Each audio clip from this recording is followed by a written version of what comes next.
আল্লাহ পাক বলেন, ওয়ালাকাদ খলাকনাল ইনসানা মিন সুলালাতিন মিন তিন। ওয়ালাকাদ খলাকনাল ইনসান, অবশ্যই আমি মানুষদেরকে সৃষ্টি করেছি, ইনসানকে বানিয়েছি, মিন সুলালাতিন মিন তিন, মাটির এমন একটি শুক্রবিন্দু।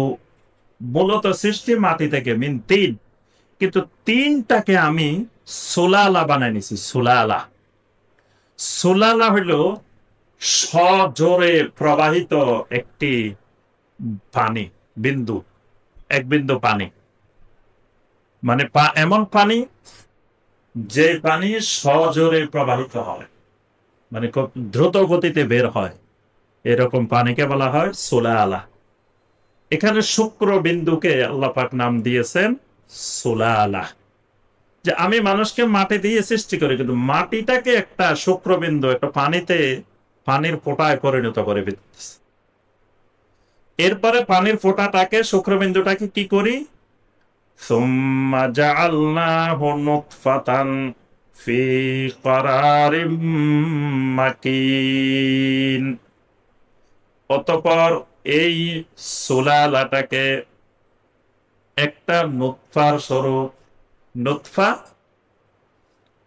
যেটা দুই দিক থেকে বের হয়, মানে নুতফা এমন একটা বিন্দু যেটা নারীর থেকেও বের হয়, পুরুষের থেকেও বের হয়, দুইটাকে একত্রিত করে ফি কারারিম মাকিন, এমন একটি আবদ্ধ জায়গায়, এমন একটি সুরক্ষিত মজবুত গোপন জায়গায় আমি সংরক্ষিত করি, স্থাপন করি। সুবহানাল্লাহ।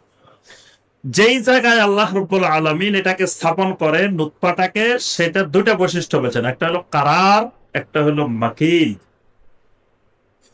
এটা সুরক্ষিত, মাকিন হলো সুরক্ষিত, এমন এক জায়গায় যেখানে বাহিরের কিছু ঢুকতে পারে না। এমন এক সুরক্ষিত স্থান যেখানে বাহিরের বাতাসও ঢুকে না, খাবারও ঢুকে না, পানিও ঢুকে না, কিছুই ঢুকে না, এরকম একটা সুরক্ষিত জায়গা আমি স্থাপন করে রাখি। এবং সেইটা একটা শক্ত জায়গা, যেই জায়গা থেকে সেই সহজে ছুটে না, ছিটে পড়ে না। এজন্য আপনার যখন সন্তান মায়ের পেটে যায়, তখন বিশেষ করে যখন 3-4 মাস হয়ে যায়, তখন এটা শক্ত হয়ে মায়ের জরায়ুর মধ্যে স্থাপিত হয়ে যায়।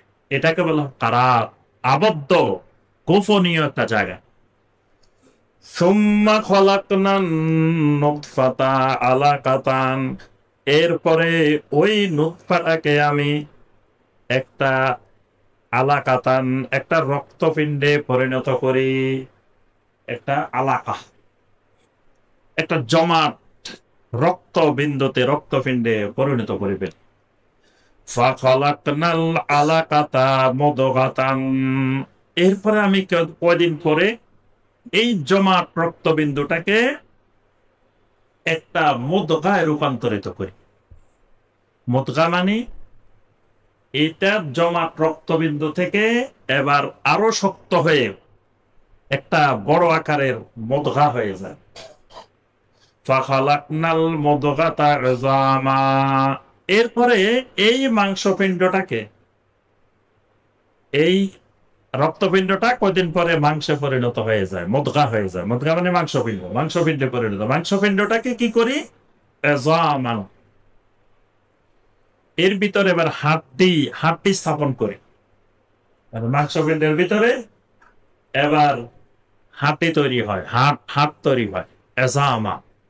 ফাকাসাওনাল ইযামা লাহমা, আবার ওই হাড়গুলোকে আমি গোশত দিয়ে আবার আবরণ করে। সুবহানাল্লাহ। যেমন ধরেন হাতের ভিতরে হাড্ডি আছে, হাড্ডির উপরে আবার আল্লাহ পাক গোশত দিয়ে এটাকে স্থাপন করে দেন। সুম্মা আনশাআনাহু খালকান আখার, আর এই রূপান্তরের মধ্য দিয়ে আমি ওই সুলালাত মিন তিন, ওই নুতফাটাকে পরিণত করে দিই অন্য একটা সৃষ্টিতে, খলকান আখার, এক নতুন সৃষ্টি, ইনসান বানিয়ে দিই। সুবহানাল্লাহ। ফাতাবারাকাল্লাহু আহসানুল খালিকিন। যিনি এই রূপান্তরটা করেন তিনি হলেন বরকতময় আল্লাহ।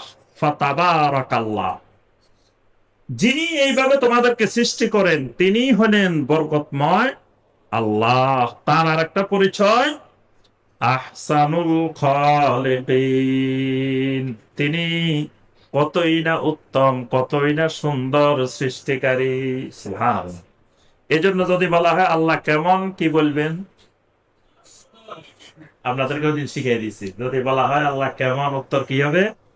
আল্লাহ সুন্দর। ইন্নাল্লাহা জামিল। নবী সাল্লাল্লাহু আলাইহি ওয়াসাল্লাম বলেন আল্লাহ হলেন সুন্দর। আল্লাহর যত সৃষ্টি আছে সমস্ত সৃষ্টি সুন্দর। সকল সুন্দরের সেরা সুন্দর ইনসান, মানুষ। আহসান, আল্লাহ পাকের যত নাম আছে সব নামও সুন্দর। ওয়ালিল্লাহিল আসমাউল হুসনা, আল্লাহর আসমা গুলো হলো হুসনা, সুন্দর সুন্দর নাম। সুন্দর সুন্দর 99টার নাম জানাইছেন আমাদেরকে, বাকিগুলো জানার নাই। কিন্তু আল্লাহর অসংখ্য অগণিত সুন্দর সুন্দর নাম আছে। সুবহানাল্লাহ। সুম্মা ইন্নাকুম বা'দা যালিকা লামাইয়িতুন, এত সুন্দর একটা সৃষ্টি, খালকান আখার, কিছুদিন পরে আমি ওই সৃষ্টিটাকে মৃত্যু দান করি, মাইয়াত বানাই দিই। সুবহানাল্লাহ। কি সুন্দর মানুষ, কি সুন্দর যুবক, কি সুন্দর মানুষটা এক সময় হয়ে যায় মাইয়াত। মানুষ আর থাকে না, ইনসান থাকে না, হয়ে যায় মাইয়াত। কয় মাইয়াতের জানাজা হবে, মাইয়াত হাজির, মাইয়াত চলে আসছে, মানুষ চলে আসে নাই, কি চলে আসছে? মাইয়াত। মানুষ হয়ে গেছে এখন মাইয়াত। আল্লাহ পাক বলেন এরপরে আমি এই সুন্দর সৃষ্টিটাকে আবার মাইয়াতে রূপান্তর করি। সুম্মা ইন্নাকুম ইয়াউমাল কিয়ামাতি তুবআসুন, আবার এই মাইয়াতকে কিয়ামতের দিন আমি আবার পুনরুত্থান করব। সুবহানাল্লাহ।